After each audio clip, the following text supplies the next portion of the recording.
New information tonight after a baby just hours old was left at Sinai-Grace Hospital. Police say a man pulled up to the hospital, asked someone to hold the baby while he parked, and then drove off. Larry Sproul is live tonight with a search for that man and the mother. Larry.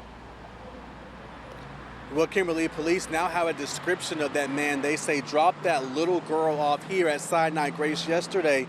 They also have a description of the truck and the car that he was driving. But tonight, they need your help in locating the mother. They want to make sure that she is okay. A male handed over a small child to another male who was going to visit a family member at the hospital and told him, "I'll be right back," and then never returned. Captain John Serta with Special Victims Unit of Detroit Police says that's what happened here at Sinai-Grace Hospital on Detroit's west side Thursday afternoon.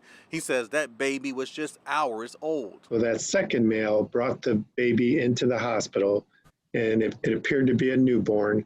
And the first male that brought the baby to the hospital disappeared, never returned. Our unit was notified. We sent detectives out, and we have looked at video.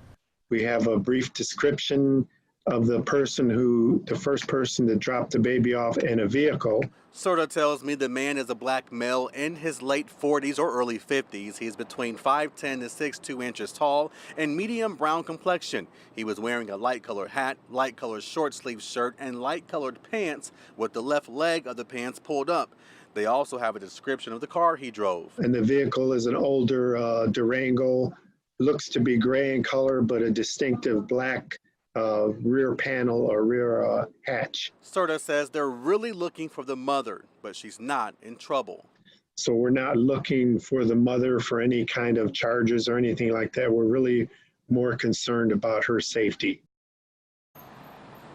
And police say the reason why that mother is not in trouble is because of the safe delivery law. And that allows a mother to drop off her infant in just 3 days to a safe place. We're talking about police stations or fire stations, called 911, or even a hospital. But you have to give that baby to an employee who works at that location. We're live at Sinai-Grace Hospital tonight. Larry Sproul, Local 4. Okay, Larry, you're right. We know that the mother is not in trouble in any of this, but what about the man who dropped the baby off? Yeah, and Kimberly, I asked police that very question, and they tell me that he is not facing charges at this very moment, but that could change when the investigation is completed. Kimberly? Okay, Larry, thanks.